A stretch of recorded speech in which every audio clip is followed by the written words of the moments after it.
Hey guys, I'm Izzy. Welcome back to our weekly podcast series for all things pre-dent. This week's really exciting. We get to do interviews with dental students.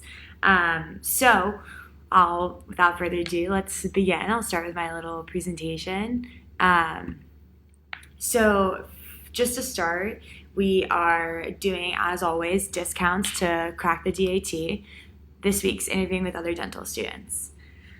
So for 10% off, use the code GetAccepted10. You can use that at any point. You can share with your friends, have everyone else as well use it. And then stay tuned for a 50% off winner announced at the end. So without further ado, we're gonna introduce Gerardo. He is a first year at Harvard, and he is class of 2024. So the first one is, what's your best piece of advice to give to a pre-dental student? I would say shadow a lot, and not because you have to in order to have a strong application, but also because you want to make sure this is the right profession for you. Essentially, you're going to be doing this for the rest of your life, and also it's going to be a huge investment, in terms of money. So you want to be 100% sure that you want to do this for the rest of your life. So my biggest advice would be shadow a lot. Whenever you're back home during the summer or whatever, reach out to your dentist. Just be exposed as much as you can to the profession. Right, I agree. Yes. What's one thing you wish you knew while in undergrad with regards to dental school? While in undergrad, probably that you can get into a great dental school without having an outstanding GPA. There are many schools that look at your application in a holistic matter rather than just your grades. For example, they look at your research experience, they look at your volunteering hours, shadowing hours, your experience as a person in general.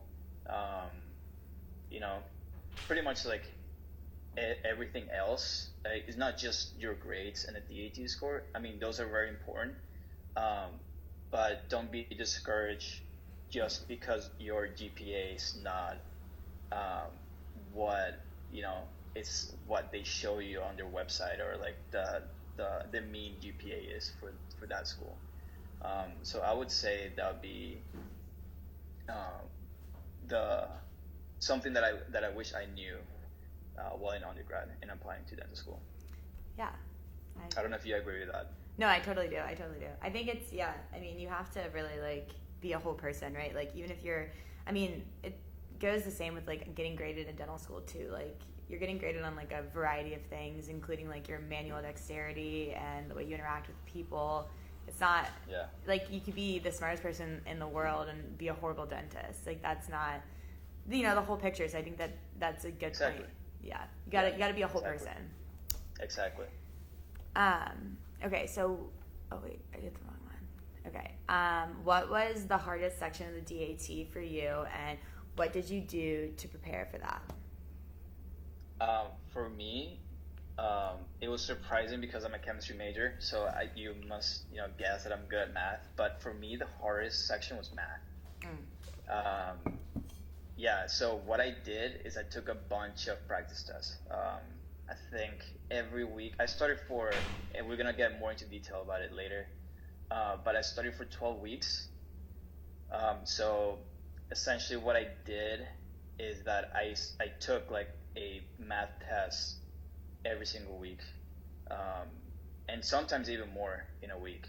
So I think I totaled, without counting the full length tests, practice tests, I think I did around 15 or so math tests, and it's just practice.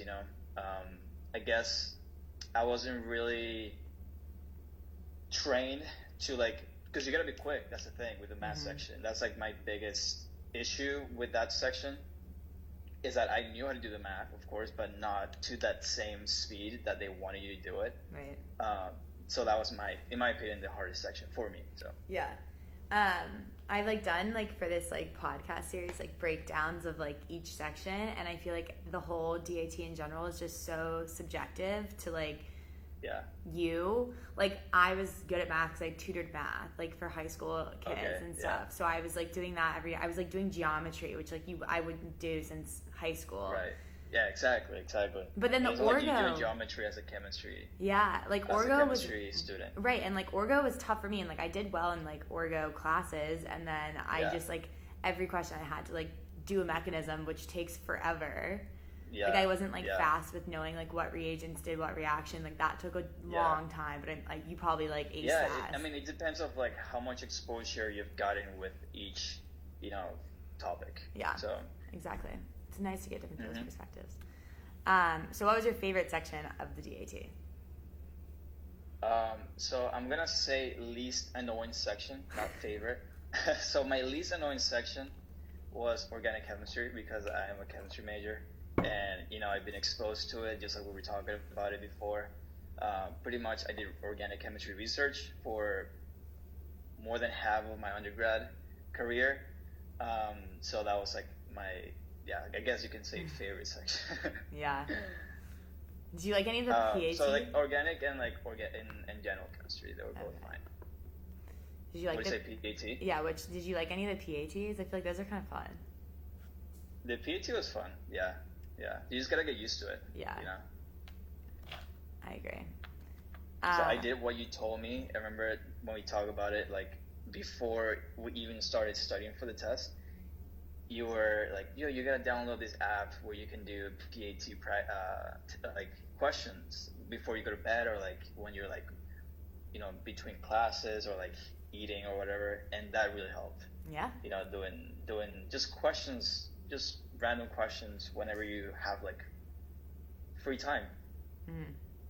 Yeah, that was my favorite thing. I would like study all day and it would be such a drag, and I would be so brain dead, and then I would like lay in bed instead of going on like Instagram or whatever. I would just do like angle ranking. It's just kind of mindless, and you just get used to it. It's kind of fun. Yeah, I mean that's something that I also did. I deleted all social media for 12 weeks. Yeah. And it really helped. I mean, because in your phones, at least in iPhones, you can check and track how many hours of screen per day. Yeah. And it like went down significantly during those 12 weeks. No, I bet. Yeah. So how did you study for the DAT? Okay, so I was in school during that time, taking a full schedule. So I made my own schedule. And I did that by watching tons of videos of people that, got good scores. I also use other like pre-made schedules from prep companies and, adjusting them into my personal schedule accordingly. And like I said before, I studied for 12 weeks. So the way I did it was that one day I would focus on STEM, and then the next day I would focus on like PAT, math, and then the English section. And so I would go like that, like until the weekend, and then the weekend I would take a practice test every Saturday.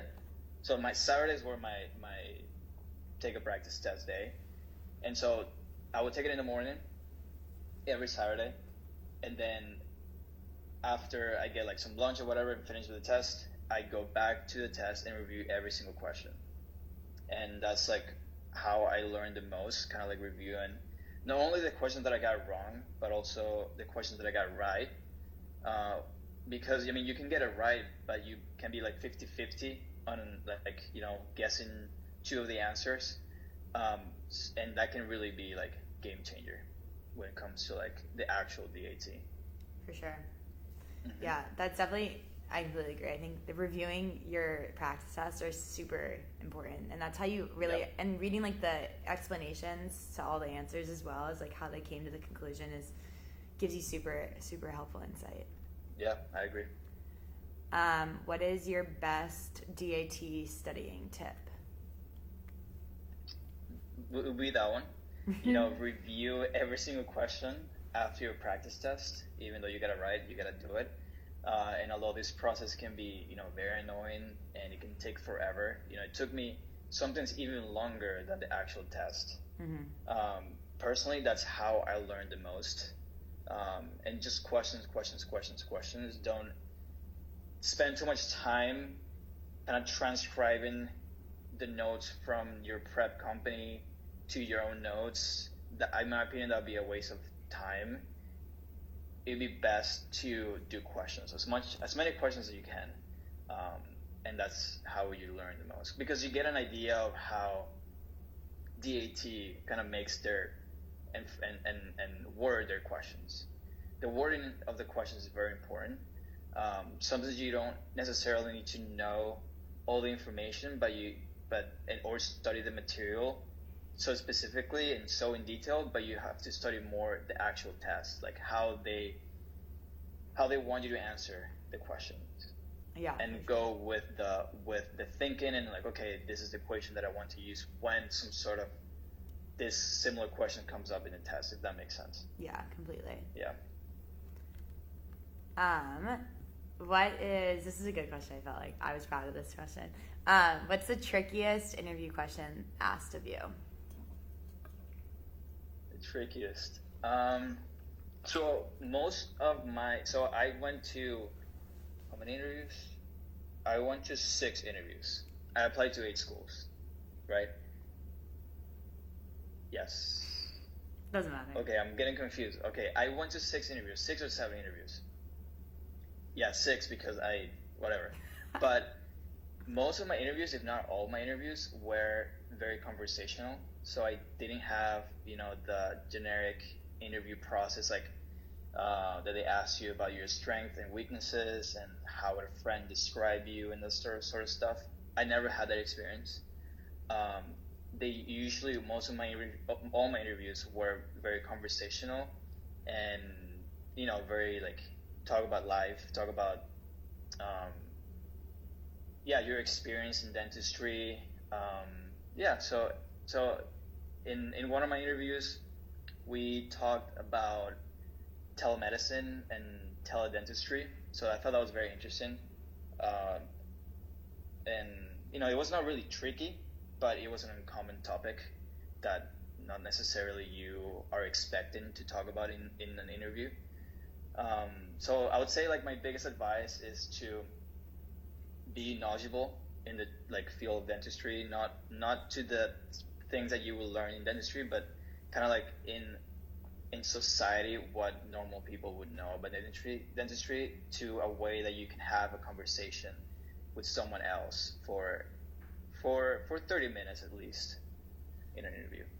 Yeah, I agree. I had a question one time. It was like something regarding the what I could change with regards to public policy regarding dentistry.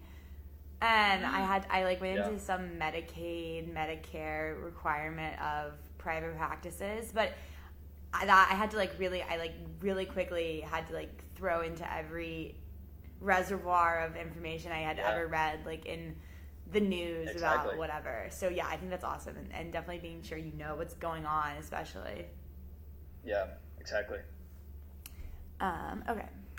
So, what's your best piece of advice for the interview?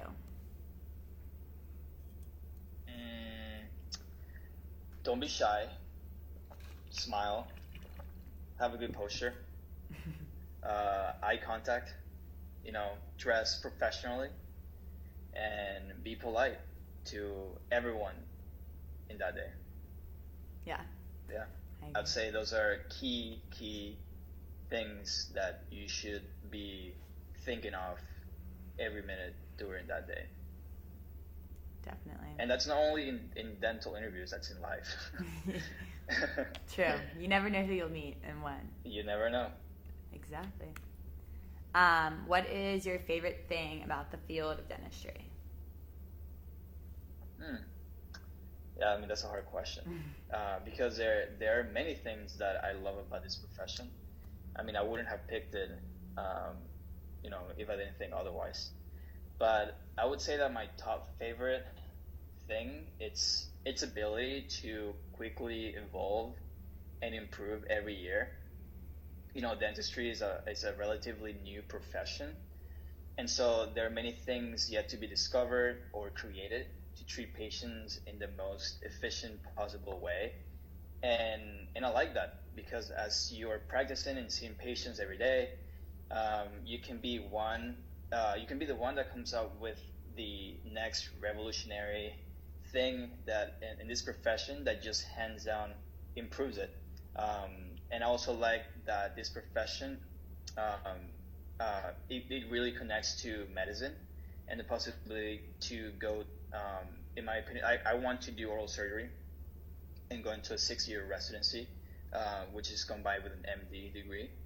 And I just think that's so cool that you can do that, and not the other way around. Like, if you want to go to medicine and then jump into dentistry, even though dentistry is a branch of medicine, you can do that. You first have to go to dentistry and then medicine. And I just think that's cool that you can do that if you go to dental school. Yeah, for sure. That's awesome. Okay, so that's all my questions. Really? Any last... That was quick. I know. That was like good 15 minutes. Do you have any last piece of advice or anything? Things to say? Last piece of advice. Tell the viewers. So, let's see. So if you want to specialize, something that I wish I knew in undergrad, also another thing, before applying to dental school, is if you want to specialize, try to look into schools that do pass-fail and have no ranking. And I would personally emphasize and put more attention at those schools, because it essentially gives you a better chance to match into a residency when you can be compared to your classmates. So yeah, I think that's something to look into if you are thinking of specializing. If you don't want to specialize, doesn't matter.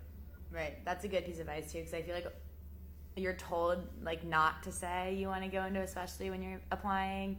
Yeah. But like you're right, like that is ultimately like, if your goal is to do like from the heart of hearts you want to go into perio, like you should think about that. If, right. Like, you're... And that's something else that I kind of wanted to talk about.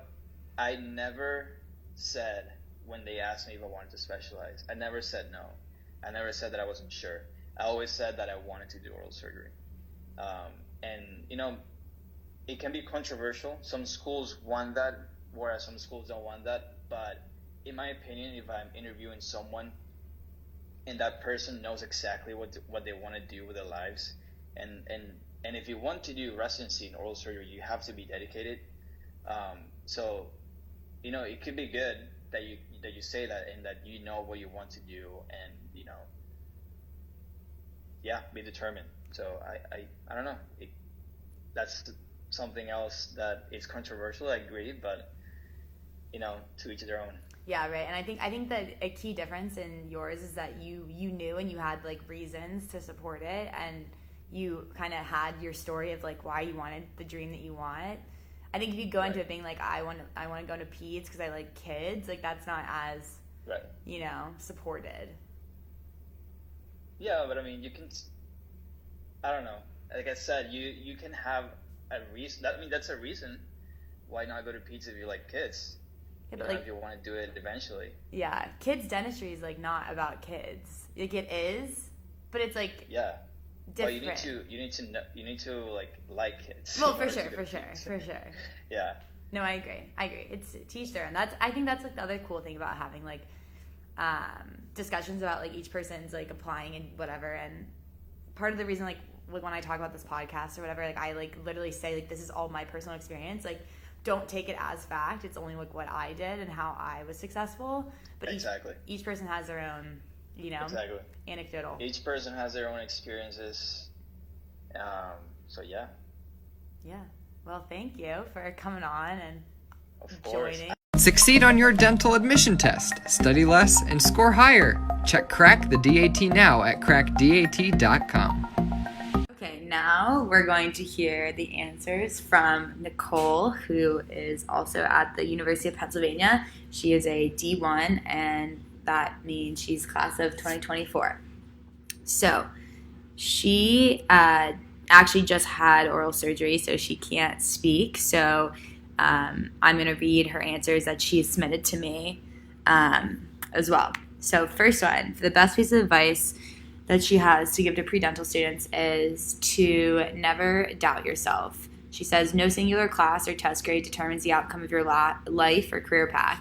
Take every failure as a chance to learn and grow and stay confident in yourself.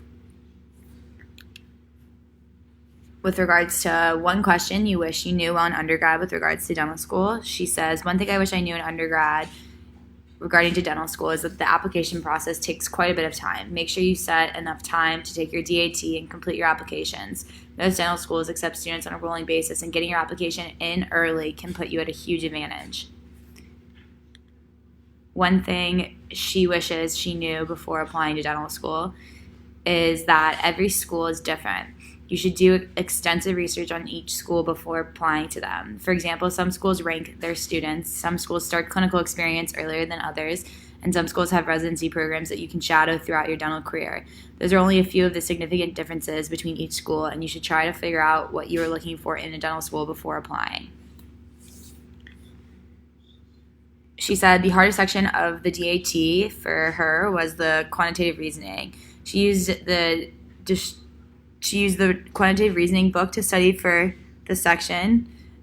She had a lack of time to prepare and was only able to complete about 5 of the 45-minute practice exams. She felt that she was always as strong in math and this section wouldn't be an issue for her, but looking back, she wishes she had prepared more. Nicole says, my favorite section of the DAT was organic chemistry. After taking organic chemistry in undergrad, I immediately switched from a biology major to a biochemistry major since I was much more interested in chemistry. I was also a tutor for organic chemistry after taking the course, and I believe that helped me prepare significantly for the DAT section. How did you study for the DAT? Nicole said she studied for the DAT using a bunch of resources. She went through books once and took notes on the questions she had gotten wrong, reviewed the questions each week. She's a very visual learner, so she made lots of charts and formula pages for the biology and chemistry sections, and she reviewed them before her exam. Furthermore, she found an online platform to study for the perceptual ability part of the exam and would take 60-minute practice exams a few times a week. What is the best DAT studying tip? Nicole says, my best DAT study tip is to figure out a schedule that works with your lifestyle and follow it. Using a physical book to study made it very hard for me to follow a strict study routine. This led to me to be very crunched for time when the test was approaching. Figuring out exactly when you will be done with your study material and giving yourself a few days to review would be my best advice to avoid unwanted stress before your exam. What is the trickiest interview question asked of you? Nicole says, the trickiest interview question I was asked was how I grew as a person from my experience of shadowing in a dental office in Prague. Since the question wasn't regarding dentistry specifically, I was able to talk about the cultural experiences that shaped me as a person during this time. What is the best piece of advice for the interview? Nicole says, my best piece of advice for the interview would be to enter each interview confident in all the successes you have achieved. The application process is a holistic review, and the interview is the best place to show the school you are a genuine, nice person who will be able to talk to patients. You will also be seeing a lot of the same faces at different interviews, so make some friends. What is your favorite thing about the field of dentistry? Nicole says, my favorite thing about the field of dentistry is that it is based on caring for patients and helping them maintain proper oral health. But it is also an aesthetically focused practice. A large part of dentistry involves restoring teeth and making a beautiful smile, one that the patient is happy to show to others. I feel it is this confidence that you are giving your patients that truly draws me to the field of dentistry. Also, that's it for the interviews, but be sure to log on and use these codes and share them with your friends. And as always, we are going to announce the 50% off winner now. Thanks for listening.